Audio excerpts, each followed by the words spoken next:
mga kapatid, magsilayo na po tayo. Sa oras po na ito, ilaala po natin isipan sa presensya po natin, Panginoon. Bilang panimula po natin mananagawain, awitin po natin ang Salmo 23 ng awit ng Pasko.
Tunay nga po, Panginoon, na wala kaming magagawa kung kami liwalay sa iyo.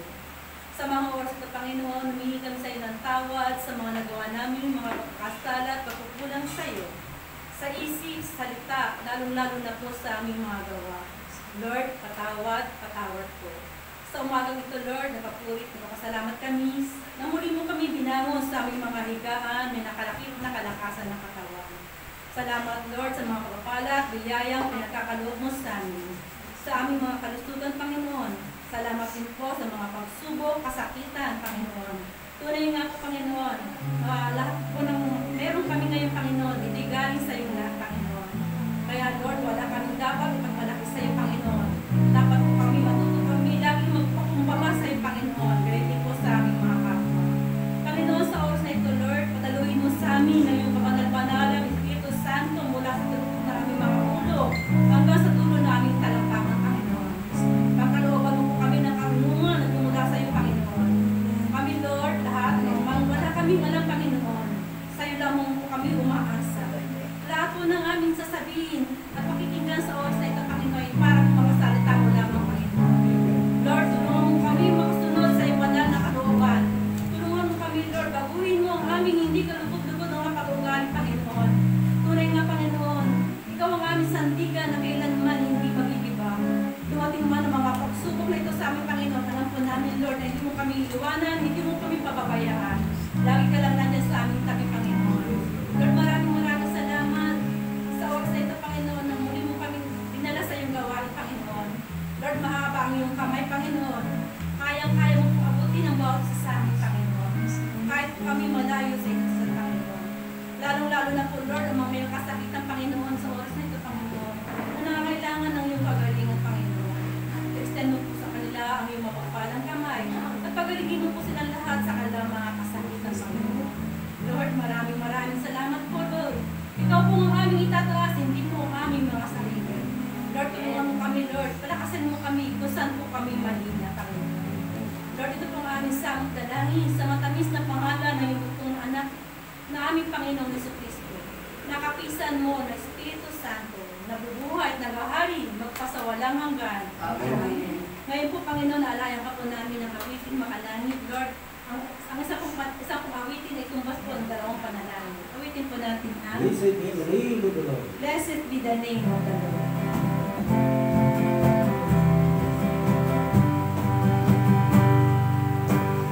Blessed be the name of the Lord. He is worthy to be praised and adored. So we lift our holy hands in one accord, singing blessed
Santo. Kaparang sa unang-una ngayon, magpakailanman, magpasawalang hanggan. Siya nawa. Luwalhati sa Ama, sa Anak, sa Espiritu Santo. Kaparang sa unang-una ngayon, magpakailanman, magpasawalang hanggan. Siya nawa. Tayo po lahat sa isang tinig. Luwalhati sa Ama, sa Anak, sa Espiritu Santo. Kaparang sa unang-una ngayon, magpakailanman, magpasawalang hanggan. Siya nawa. Sa pangalan ng Ama, ng Anak, ng Espiritu Santo. Amen. Ang pagkatapos na tayo sa ating Ebanghelyo. Ngayon po, atin na pong tatapos na po tayo sa ating banal na Ebanghelyo. Awitin po natin ang Hallelujah. Amen. Hallelujah, hallelujah. Kami ay gawin mong daan na iyong pag-ibig, kapayapaan at katarungan. Hallelujah, hallelujah, hallelujah. Kami ay gawin mong daan na iyong pag-ibig, kapayapaan at katarungan. Hallelujah. Sumati nawa, gabay, pag-ibig na ating Panginoong Jesucristo. Amen. Ang mabuting balita ng kaligtasan ay sa aklat ni San Mateo. Salamat sa iyo, Panginoon. Pagbasa ayon sa aklat ni San Mateo. Mga pag-uusig na darating. Tignan ninyo, sinusubo ko kayo na parang mga tupa sa gitna ng mga asong gubat. Kaya maging matalino kayo, kayo gaya ng ahas at maamo gaya ng kalapati.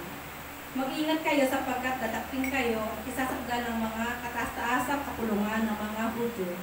Hahagupitin kayo sa kanilang mga sinagoga. Dadaling kayo sa mga gobernador at sa mga hari ng dahil sa pagsunod ninyo sa akin, upang magpatotoo sa kanila at sa mga hindi.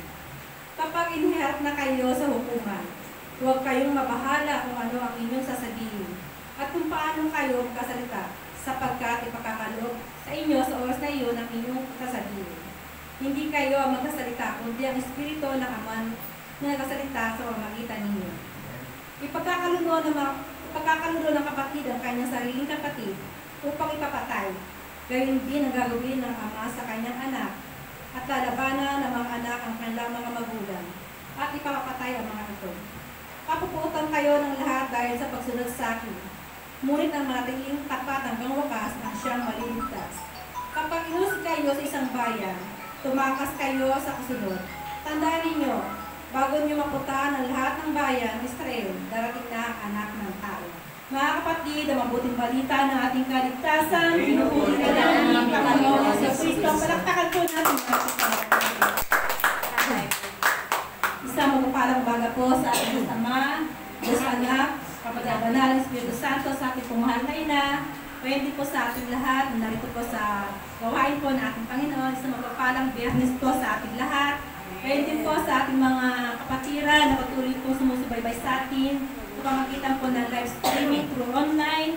Isang magpapalang umaga po sa ating lahat, kaya po abutin tayo ni Lord. Kaya po pagalingin ni Lord ang lahat ng ating kasakitan.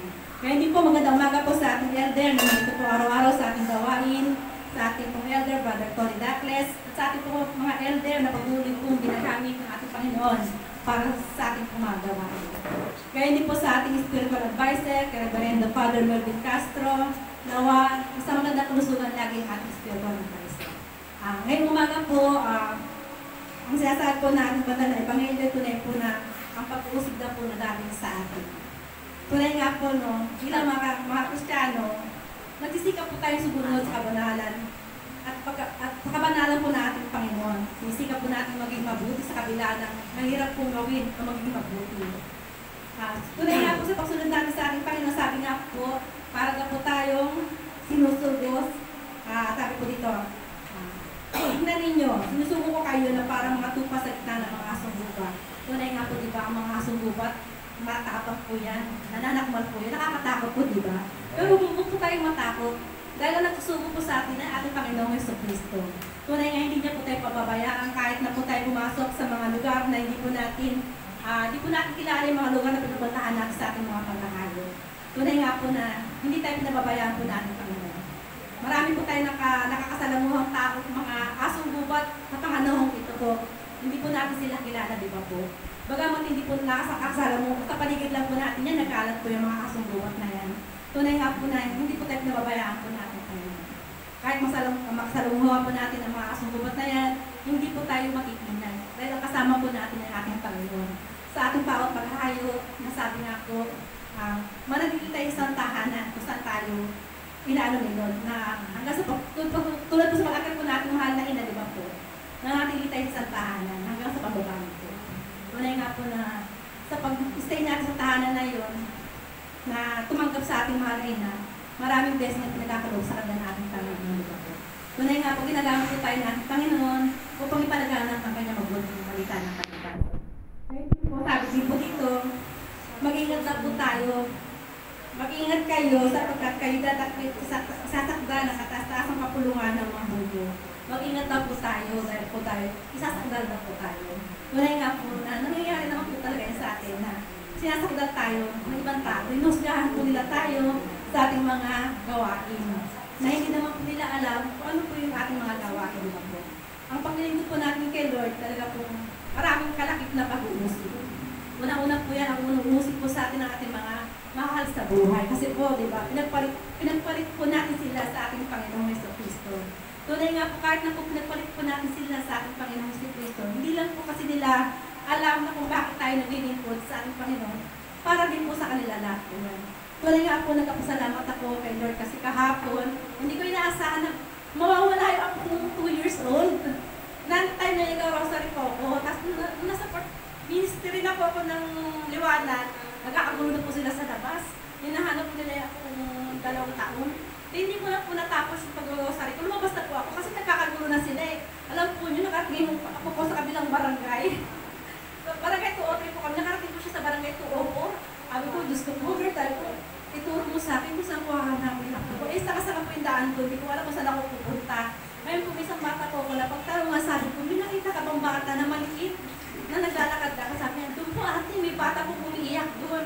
Salamat kay Lord, yung apo ko na po yun. Talaga po, nakita ko nung nakita ko nung apo ko, talaga yung mga po sa akin. Sabi ko, Lord, salamat. At hindi mo pinabayaan ng apo ko. Kasi nakita po siya ng dati naming kapitbahay. Siguro, hatid na po siya sa amin.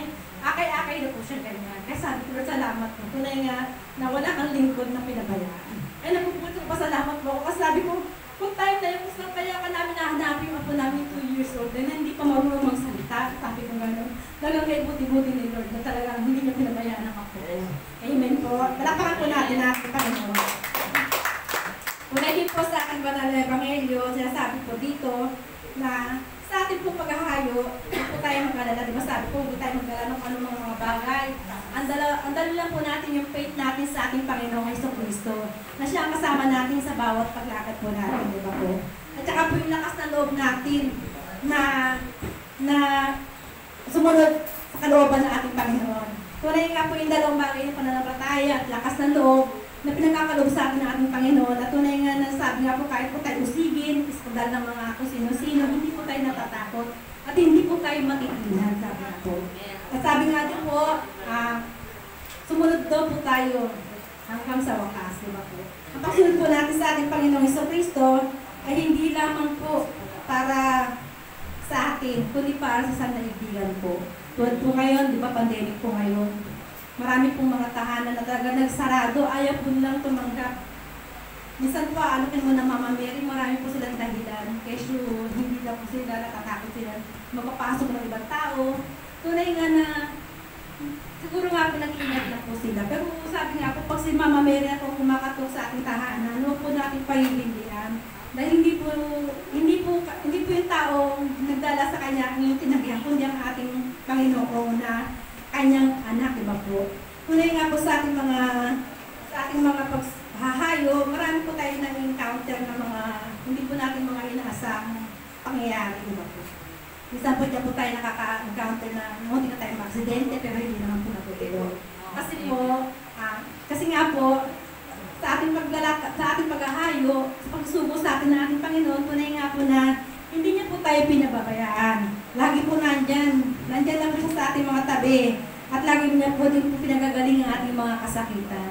Tunay nga ang ating mga kasakitan, tunay nga si Lord lang po ang ating inaasahan.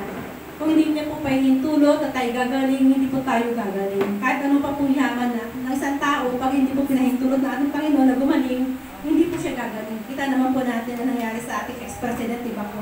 Anong yaman na po nila, pero hindi rin po siya, diba, nakaligtas, diba po? Kaya, ang kagalingan po natin, tunay po na sa ating Panginoon nagmumula po yan. Kaya huwag po tayong magdadalawang isip na laging lumapit sa Kanya. Lalong-lalo na po sa mga pagsubok natin sa buhay. Marami man po mga bagyo na dumarating sa ating mga buhay. Alam po natin, hindi tayo pababayaan ng ating Panginoon. Lalo na po, diba? Lagi na po tayo kakapit sa Kanya, huwag po tayong bibitaw. Kasi pag bumitaw po tayo sa Kanya, wala na po talaga mangyayari sa atin. Talagang lulubog na po tayo lahat, diba po? Kaya po, marilita tayo nakakapit sa ating Panginoon. At yung faith po natin, yan po ang ating huwag iwawala. Sabi nga po, magkaroon po tayo ng sinlaki ng buti ng mustasa ng pananalig sa ating Panginoon, diba po? Tunay nga po lahat ng bagay ay mangyayari. Pag tinawag po natin ang ating pangalan ng ating Panginoon sa Kristo na in Jesus' name, di ba po? Talagang gagaling at gagaling po. At ano po mga pagsubok na pag hindi ka mo ang pangalan ng ating Panginoon, tunay na lalayuan ka ng kalaban po.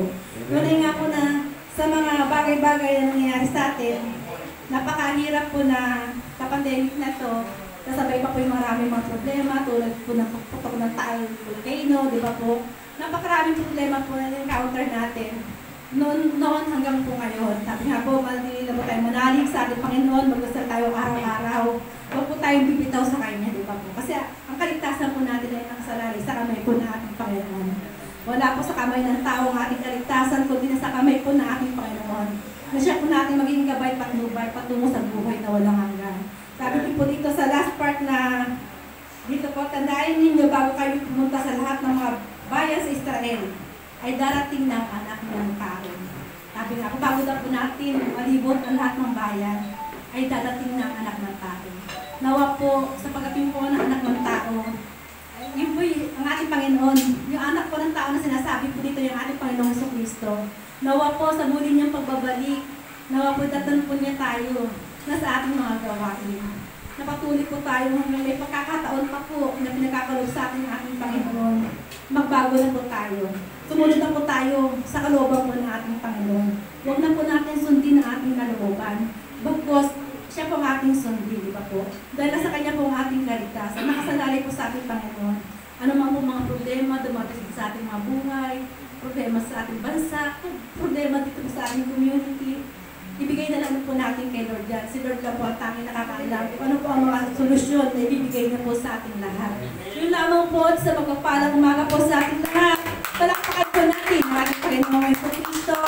Ngayon po tawagin na po natin ang miseherang pinadala po ng ating Panginoon, ang ating pong kapatid, Sister Josie Alamani po. Palakpakan po ang ating Panginoon.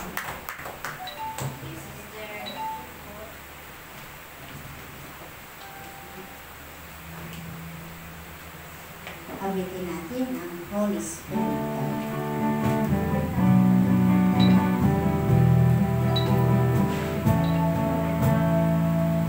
Holy Spirit, come, make my ears to hear, make my eyes to see, make my mouth to speak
pag-ibig mo para sa amin lahat, Lord. Kaya maraming salamat, Panginoon, sa paggagabay mo sa amin, sa pagbibigay mo sa amin ng protection. Lord, pinupurit, pinasasalamatan ka namin sa araw-araw namin, sa pag-ising namin sa umaga na makabangon kami, makaligo at makarating kami sa iyong gawain. Malaking pasasalamat po yan, Lord. Dahil tunay nga po, Panginoon, pag wala kami sa iyo, Ama, marami kaming pagkukulang sa iyo, maraming pagsubok ang darating sa buhay namin. Pero pag ito'y ang aming mga buhay, ang aming mga puso ay inialay namin para sa iyo, Lord, maraming salamat at hindi mo kami pinababayaan. Araw-araw mo kami sinusubaybayan, inaagapay, at hindi mo kami pinababayaan. Tunay nga, ang mga salita mo ay napakatamis. Ang mga salita mo ay namumutawi sa mga gawin ni Panginoon. Napakasarap pakinggan. Ang pag-ibig mo sa amin lahat na hindi nawawala kailanman. Kaya muli pong maraming salamat, Panginoon, sa binigay mo sa amin na biyaya. Sa mga tao na naglilingkod sa iyo, Ama, na hindi mo sila pinababayaan. Maraming salamat, Panginoon. Kaya Lord, humingi kami ng habag-atawa sa iyo sa umagang ito. Ano man ang aming kasalanan, ano man ang aming pagkukulang sa iyo, Lord, nawa mapatawad mo kami. Malinis mo ang aming mga puso. Ang mga puso nito maraming mga basura. Kaya Lord, pinupuri ka namin, pinasasalamatan. Walang humpay ng pagpapasalamat namin sa iyo sa dahilan ng Maraming salamat, Panginoon. At kung ano man ang masamang espiritu sa labas ng templong ito, Panginoon, itapo na sa kalaliman ng karagatan. Dahil wala siyang karapatan maghari dito, ikaw lamang, Lord, ang may karapatan na yan para sa amin. Kaya maraming salamat. Holy Spirit ka. Holy Spirit. Holy Spirit, come, make my ears to hear, make my eyes to see, make my mouth to speak, make my heart to sing, make my hands to reach out and touch the world with your love. Luwalhati sa Ama, sa Anak, sa Diyos Espiritu Santo. Kapalan sa unang-una, ngayon, magpakailanman, magpasawalang hanggan, siya nawa. Sa nga ng Ama, ng Anak, ng Espiritu Santo.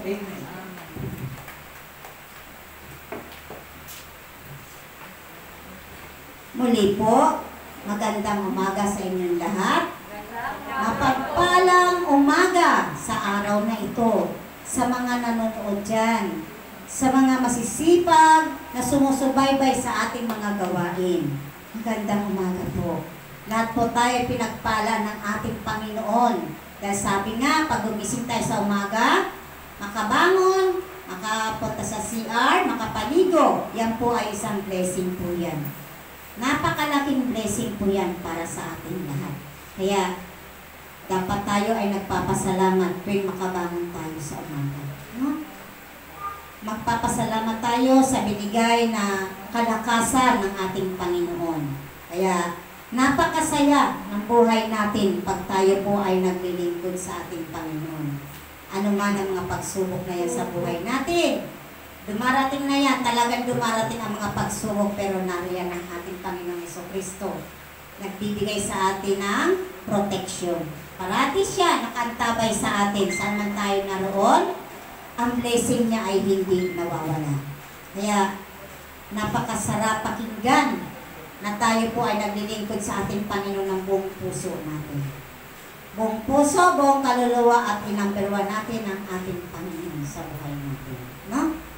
Kaya, ngayong umaga na to, magbabati tayo. Binabati namin ang aming spiritual director na si Reverendo Padre Melvin Castro, na nawa nasa maayos siyang kalagayan. Ano man ang kanyang ginagawa ngayon sa umagang ito, busy siya.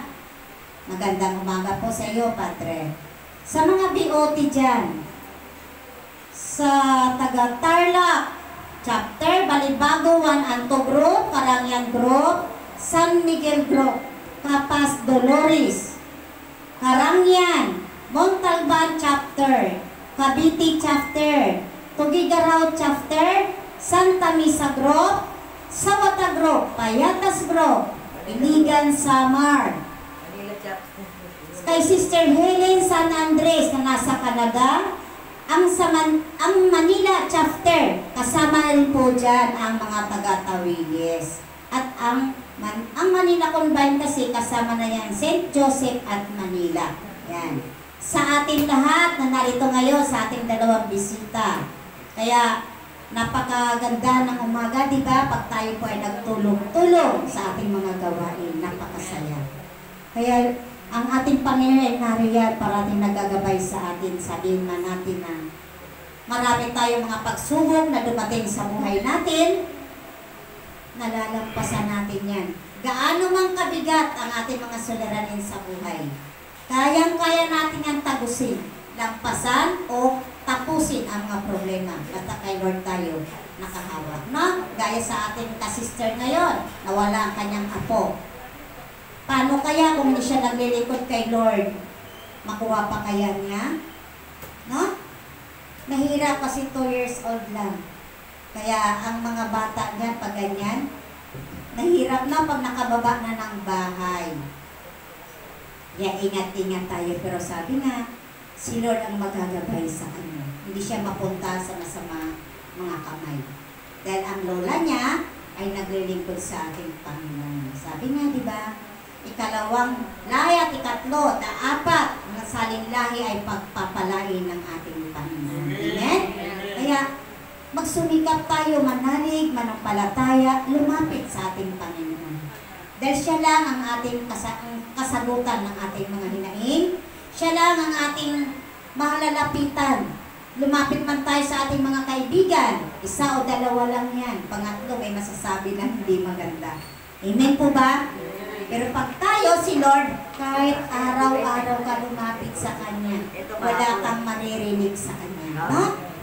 Basta tayo ay manalig sa Kanya, manampalataya sa Kanya, wala tayong dapat natin isipin kung hindi ang ating Panginoon Jesucristo na nagbibigay sa atin ng kaliwanagan sa buhay natin at nagbibigay sa atin ng kasiyahan sa ating mga pamilya.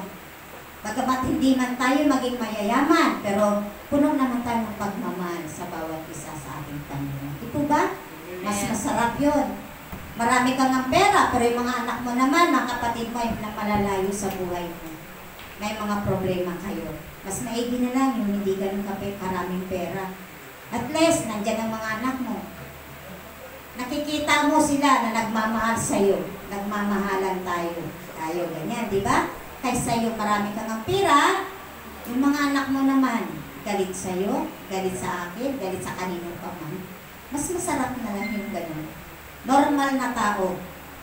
Sabi nga, nasa medium tayo. Wala tayo sa large, si XL pa man dyan. Diba? Maayos, masarap pakinggan ang ating mga anak na nariyan na walang away. Kaya napakasarap. Sabi nga, ang ating Panginoon ay nagbibigay yan sa atin ng pag-ibig tungo sa ating mga anak, sa ating mga mahal sa buhay. Amen? Kaya po ang ating ngayon topic, ang pag-uusi o konsensya. Tama po ba? Yan. Dito po sa ating unang pagbasa, basahin po natin sa Isaiah 19:20. Yan ang magiging palatandaan na si Yahweh na makapangyarihan sa lahat ay naroon na sila. Sila'y bibigyan niya ng pagtatanggol kapag sila'y humihingi ng tulong sa panahon ng pag-uusi. Ang salita ng Diyos. Salamat sa Diyos. Yan. Minsan tayo may mga problema na sabihin natin na napakabigat. Maraming maririnig ka sa labas ng mga salita na hindi ka nais-nais. Pero pag si Lord ang magbigay sa iyo ng kaliwanagan ng ating pag-iisip, maiisip po natin yan na nariyan ng ating Panginoon.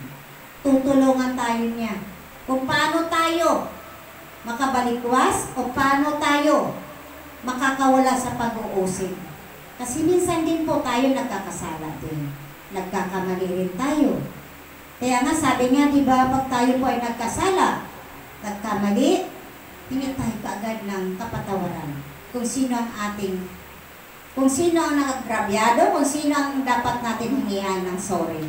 Di po ba? Hindi naman binibili ang sorry. Madaling mag-sorry. Kaya lang, ang pagsusori natin dapat ay galing sa ating mga puso, hindi lang sa ating mga bibig. Sabi nga na, nafe-feel natin ang pagsusori natin sa isang tao. Para ikaw hindi rin ikaw usigin. Dahil diba, pag tayo po ay mayroon tayo maging kaaway, maging kagalit, hanggang sa pagtulog natin yan, mararamdaman natin yan. Pero sabi nga, nariyang si Lord ang bahala. Dahil kung tayo ay habang buhay o sigin tayo, hindi rin pwede kasi magkakasakit din po tayo. Sa Diyos natin kung may mga problema tayo. Siya na po ang bahala mag-ayos. Amen po ba? Amen. Dito naman sa awit 12:5, darating na ako, sabi ni Yahweh, upang sakluluhan ang mga inaapi at pinag-uusig na walang magkupkup, hangad nilang tulong ay ipagkakaloob ang salita ng Diyos. Salamat sa Diyos. Diba dumarating naman agad ang ating Panginoon? Pag tayo po ay humingi ng habag sa Kanya, tayo ay humingi sa Kanya ng tulong. Ang tulong na yan na nagmumula sa puso natin. Yung sabihin natin na talagang totoong pagsisisi natin. Dahil pag tayo po ay nagsisisi rin, madali po tayo tulungan ng ating Panginoon. Madali po tayo niyang bigyan kung paano natin magagawa ang darating na yan. Kung ano man ang darating, ang pag-aapi sa atin, ang pag-alipusta sa atin, ang pag-uusig sa atin. Si Lord ang magkukupkop sa atin. Sabi nga niya dito, di ba? Magkukupkop, hangad nilang tulong ay ipagkakaloob ng ating Panginoon. Huwag lamang tayo mawala sa landas ng ating Panginoon. Paano tayo hihingi ng tulong? Kung tayo nga, hindi tayo makapagsimba, hindi tayo makapunta sa ating mga gawain. Paano ka bibigyan ng ating Panginoon ng tulong? Kung ikaw nga nagpabingi-bingi ka na lang, di ba? Dapat tayo ay maging totoong naghingi ng habag sa ating Panginoon. At yung mga dapat natin isipin, ang Panginoon ay nariyan at siya ang sasaklulo sa atin. Amen po ba? Yan. Dito naman po sa Episo 2, ginawa niya ito upang darating na mga panahon ay ipakikita niya ang di masukat na kasaganahan, ang kanyang kagandahang loob at pag-ibig niya sa atin sa pamamagitan ni Kristo Jesus, ang salita ng Diyos. Salamat sa Diyos. Kayo po ba nakita na ninyo sa inyong sarili, sa iyong mga puso, na dumating na ang ating Panginoon sa ating buhay? Diba? Hindi niyo pa ba napapansin na kayo po ba ay binigyan na ng Panginoon, na nariyan siya sa buhay natin? Hindi niyo ba naiisip na ang ating mga ginagawa sa araw-araw, sa pamamagitan ng ating Panginoon, kaya tayo nakakagawa ng maayos? Ng malinis? Kasi pag wala po tayo sa ating Panginoon, lahat po yan, kaya puro kababalaghan ang darating sa buhay natin. Hindi natin matanggap ang kagandahang loob ng Panginoon sa atin kung tayo rin mismo ang gumagawa ng hindi kaaya-aya sa ating Panginoon. Ang pag-ibig niya sa atin, sa pamamagitan ni Kristo Jesus ay nariyan. Bagamat tayo minsan, didigman natin ang pag-ibig ng ating Panginoon. Huwag natin digmahin. Darating ang panahon na makikita mo talagang si Jesus ang nag-aayos ng buhay mo. Walang magsasabi sa atin ng mga magulang natin na nag-aayos sa buhay natin o kapatid o sino pa man kung hindi ang ating Panginoon lamang. Siya po ang mag-aayos sa buhay natin. Kaya ang araw-araw natin na pag-gising, ialay natin sa Kanya. Ialay natin sa Panginoon natin ang ating mga ginagawa. Dahil siya ang gagawa ng maayos sa buhay natin. Siya ang magbibigay sa atin ng malinis, maliwanag na buhay. Kasi pag wala po tayo sa ating Panginoon, sasabihin natin nandiyan po yung kadiliman ng buhay natin. Madilim. Walang kaginhawaan. Bagamat tayo ay isang mahirap lamang, maging maayos ang ating mga buhay. Maliwanag. Diba? Kasi pag tayo po ay maraming mga pagsubok na dumating sa buhay natin, sasabihin natin, ano ba naman itong problema na to? Hindi pa tapos. Ngayon mayroon na naman. Hindi pa naaayos, tapos, dapat tapos na to eh, dinadagdagan na naman. Ganyan po ako dati. Nung wala ako sa Panginoon, tama na yung magsimba ako ng 1 hour. Minsan, kinaiinipan ko pa. Tagal naman ang parang ito sabi? Tagal naman magtapos. Lalo na pag mainit ang panahon, mainit ang pwesto mo. Diyan pala tayo sinasaniban ng mga bad spirit. Kasi ang bad spirit po nakakapasok din yan sa simbahan. Kalahati ng simbahan sila nakakarating. Kaya po tayo mag-ingat din po tayo. Pero pag ikaw ay nasa Panginoon, kahit maghapon pa tayo magkwentuhan, okay lang.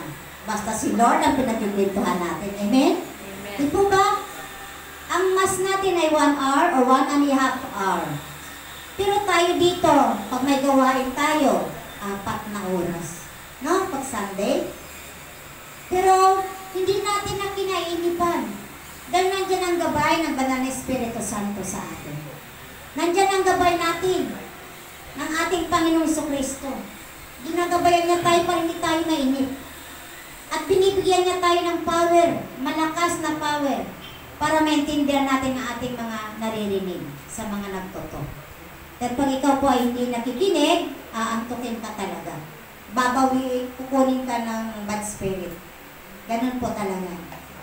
Kaya nga dati pag nagsisimba ko, antok na ka. Inainipan, naihina ako. Ang daming dahilan, no? Pero pag ito, gawain natin dito. Kahit maghapon pa tayo, okay lang sa akin. Diba? Basta may CR dyan. Yun lang naman. Tama. Kaya tayo po ay mga pinagpala ng ating Panginoon.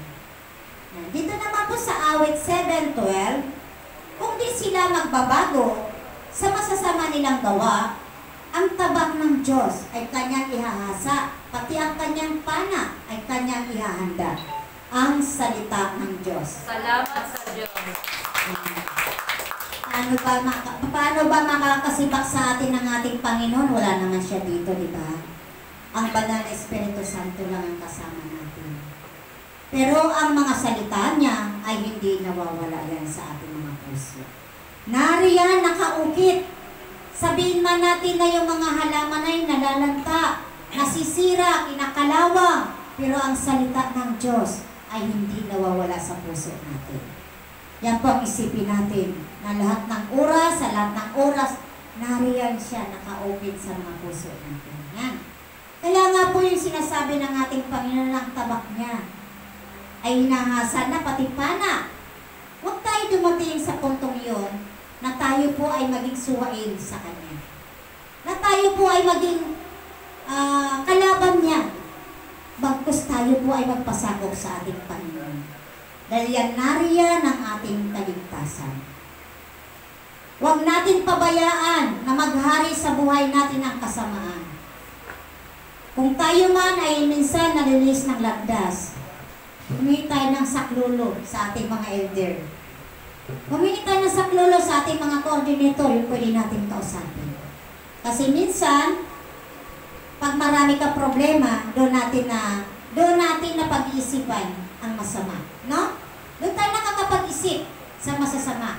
Pag ang problema natin ay patong-patong na. Pero pag ikaw ay naglilingkod sa ating Panginoon, hindi aabot doon tayo. Hindi tayo pababayaan ng ating Panginoon na magkaroon tayo ng problema na patong-patong. Dahil ako noon, nagranas din kami, nagpapaaral ako sa anak ko. Sabi ko nga, hindi pa nga ako tapos sa problema, yung tuition ng anak ko, ayan na naman, bayaran na naman, ano ba naman yan? Wala na bang katapusan ito? Totoo po yan. Naganap sa buhay ko yan. Sa amin mag-asawa. Na nariyan yung mga bayarin, nariyan mga problema, ganito, marami. Pero nung sumapi ako sa gawain ito, sabi ko, napakabilis pala ng problemang mawala. Napakabilis pala tugunan ng ating Panginoon, ang ating mga hinaing sa Kanya. No? Napakasarap. Kaya nga, sabi nga kanina ng ating ka-sister, yung pagkawalan ng apo niya, napakalaking bagay, naglilingkod siya sa atin. Dahil mahirap yung mga mahal natin sa buhay, isa yan na nagpapabigki sa ating isang pamilya. No? Kaya, masarap talaga, hindi natin ipagkakait, hindi natin ipagpapalit ang pagmamahal ng ating Panginoon. Siya talaga ang number 1 sa buhay natin. Wala na pong iba. Dahil pag tayo po ay may number 1 na iba, napanibugho ang ating Panginoon. Dapat siya ang number 1 sa buhay natin. Kaya tayo po, mag-isip-isip po tayo kung meron man tayo nasa sagasaan, meron man sa atin na nagtatampo or ano pa man, bati agad para matapos. No? Dahil sabi nga, pag itong galit na to, mag-iral, manahimik sa ating puso, ang lalabas sa ating mga bibig ay hindi na maganda. Pangit. Kaya ingat-ingat po tayo. Amen? Amen. Dito po sa awit 2:4, si Yahweh na nakaupo sa langit ay natatawa lamang sa lahat ng plano nila ay wala namang katuturan ang salita ng Diyos. Salamat sa Diyos. Ano ba ang plano natin sa buhay? Wala tayong plano dapat. Kasi ang ating Panginoon ay nagpaplano sa buhay natin. Siya po ang nagbibigay sa atin ng plano, kaya natatawa ang ating Panginoon. Dahil ayawan man niya ang plano mo, wala kang magagawa. Kung hindi ka man nagtagumpay sa plano, kung hindi man ikaw nagtagumpay sa plano mo, yun po ay kagagawa ng ating Panginoon. Ibig sabihin, hindi ka karapat-dapat sa plano mong iyon. Hindi ibibigay ng Panginoon natin na mapapahamak tayo. Dahil ang ating mga plano, minsan palpak talaga. No? Minsan palpak talaga. Pero pag si Lord ang nagplano sa atin, yan, buong-buo yan. Maganda, maayos. At anuman ang ating mga plano na yan, dapat pag nagpaplano tayo, isanggunin natin sa ating Panginoon, Lord, tama po ba ang plano ko? Ikaw po ang magbigay sa akin ng plano. Ikaw po magbigay sa akin ng daan kung anong dapat kong gawin. Di po ba kayo sa paghahayo natin? Ginagamit po natin yan, di ba? Lord, maghahayo po kami mamaya. Mamaya po, tulungan mo kami. Iingatan mo kami. At lahat ng aakyatan namin at bababaan, naging maayos nawa kami. At ganon din po sa aming mga kasamahan. Nanawa, maging maayos kami lahat. Walang kaguluhan. Di po ba? Dahil pag mayroong plano ang Panginoon, lahat po yan banayad. Lahat po yan maayos, makakamta natin ang maayos na paraan. Kaya nga po pag nagpaplano tayo, sanggunin mo na kay Lord. Lord, ikaw ang bahala. Ano man ang iyong gawin, nakasunod po kami. Ano man ang iyong naisin, yan po ang susundin namin. Amen? Yan po ang ating Panginoon. Dapat tayo po lahat, huwag tayo padalos-dalos ng ating mga plano na hindi ka nais-nais. Kasi pag sa atin lang, maraming kapalpakan ang darating na yan. Pero pag si Lord, binigyan tayo ng blessing na okay, maghahayo tayo. Malalaman naman natin yan di ba? Pag tayo po ay naghahayo, pag hindi angkop ang ating Panginoon, nariyan ang mga kapalpakan. Nariyan yung hindi magandang pagsasamahan. Pero pag si Lord ang may plano sa atin, napakasaya. Sabihin man natin pagod tayo sa paglalakad, dahil hindi basta-basta ang paghahayo, lalo na pag marami. Pag pagdating mo naman sa bahay, bless na bless ka, nasa maayos ang ating mga mahal sa buhay. Diba? Tanggal lahat ang pagod mo. Lalo na pag sumalubong na sa inyong mga apo, wow, wala nang pagod. Diba? Kaya si Lord talaga lahat ang dapat natin pagbigyan ng pansin. Kaya napakabuti ng ating Panginoon.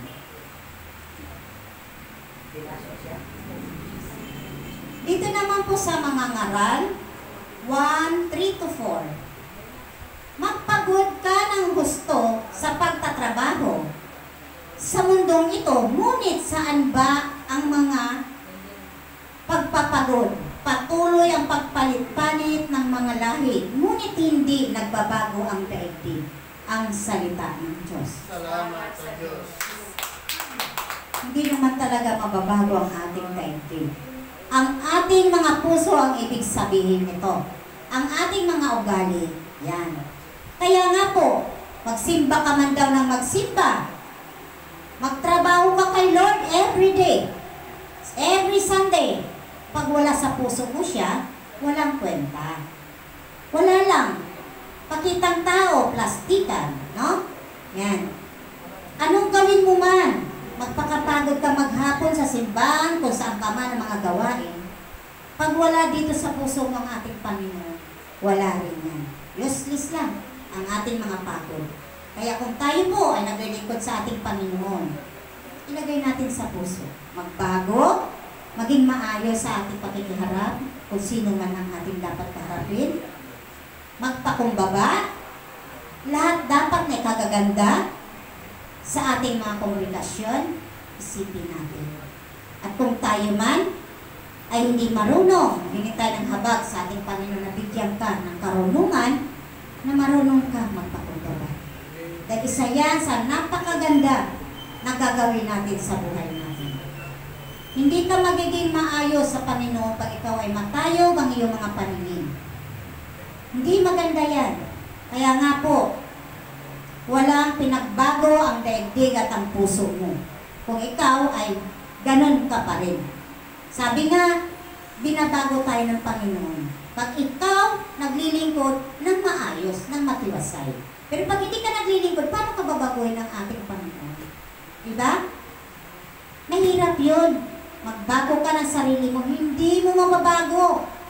Pero ang ating Panginoon ang siyang nagbabago. Amen po ba? Amen. Palakpakan naman natin ang ating Panginoon. Amen. Last na po ito. Mga ngaral 1:8. Ang lahat ng bagay ay nakakapagod. Hindi makakayanan ipaliwanag, walang sawa ang paningin ng tao, walang tigil ang kanyang pakinig, ang salita ng Diyos. Salamat sa Diyos. Kayo po ba'y nagbabagot dyan sa pagkakaupo nyo? Hindi O naman. hindi. Paano tayo mababagot kung wala sa puso natin ang ating Panginoon? Ang lahat ng bagay kasi ay napag-usapan or natutunan natin. Ang pagkababagot natin ay kayang-kaya natin yung tanggalin. Basta ang puso natin, o-open natin sa ating Panginoon. Magpaliwanag tayo ng walang sawa. Ang mga paninginan tayo walang tigil sa kanyang pakinig. Di po ba nakikinig tayo sa ating Panginoon? Sa mga sinasabi ng ating Panginoon?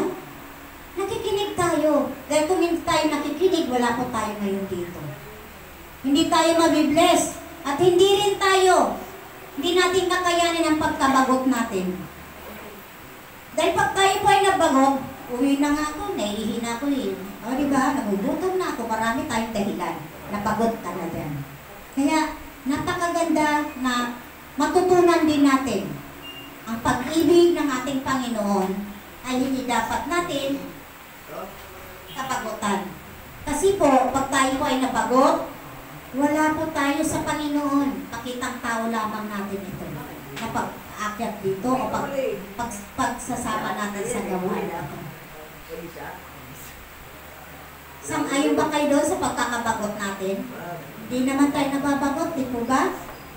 Pagkos, ikakasaya natin ang ating mga puso. Sabi nga dito, no? Ito po ay narinig ko lang. nakita. Sabi nila, gumagala ka. Sabi niya, gumagala ka habang buhay ka pa. Gumala raw tayo habang buhay pa tayo. Ang sabi naman, sabi ko niya, maglingkod ka sa Diyos habang may panahon ka pa at malakas ka pa. Amen? Yan. Kaya po tayo po ay maglingkod sa Panginoon hanggat kaya natin umakyat dito. Dahil tayo po ay nasa 3rd floor lang naman, kaya lang pagdating dito hingal-hingal tayo. Pero nandyan si Lord na nagbibigay sa atin ng kalakasan. Kaya maraming salamat sa ating Panginoon na parati siya narito sa ating mga puso. Walang pagkabagot, walang pag-uusig na ating makamtan. Di po ba? Dahil nariyan ang ating Panginoon sa ating mga puso. Masarap magmahal. Masarap maglingkod sa ating Panginoon. Basta ang puso natin ay nariyan sa ating Panginoon. Hindi tayo niya pinababayaan. Kaya nga po, tayo po ay maging maayos. Ang ating paglilingkod sa ating Panginoon ay huwag natin pababayaan. Ngayon naman po, glory be to the Father, to the Son, to the Holy Spirit. As was in the beginning, is now, and ever shall be, world without end. Sa ngalan ng Ama, ng Anak, ng Espiritu Santo. Amen. Maglakobre muna po tayo. Ingat magbigay sa gawain ng Diyos. Nais mo ika'y magpalain lubos. Ingat niyan mo ang mabuting ani. Kasabay ng pagsamba at pagpupuri.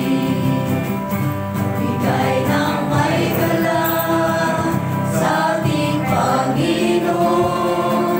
Pagbigay ng may galang sa ating Panginoon. Purihin natin siya at sambahin ang ngalan niya na may kagalakan sa puso. Hallelujah. Ayun na po tayong lahat. Ngayon naman po ay tingnan natin ang ating mga puso. Ang mga puso natin siya sa atin kung ito ba ay naging malinis o ito ba ay mapagmahal ang ating mga puso na ito. Awitin natin ang puso ko ay iyong sinisiyasan.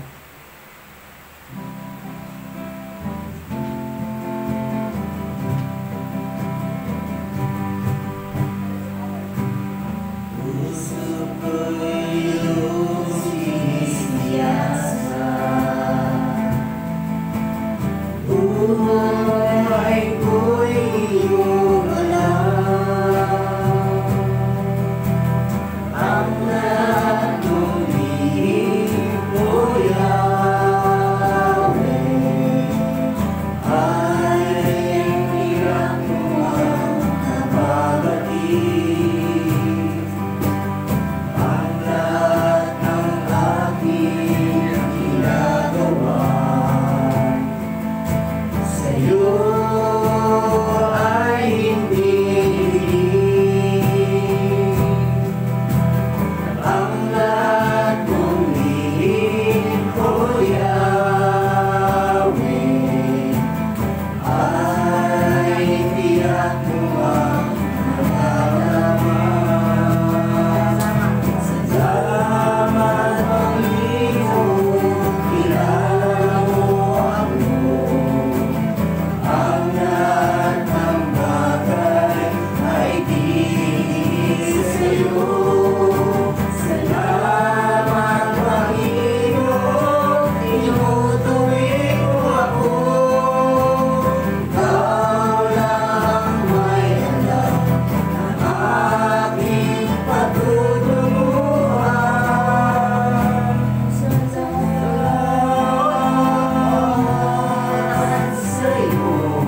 Tinutulungan mo kami maging maayos. Tinutulungan mo kami maging maayos na pagisalamuha sa katawan. Dahil ikaw ang nakakapatid sa aming mga puso, mga isip. Dahil ikaw ang nakakakilala sa amin. Maraming salamat.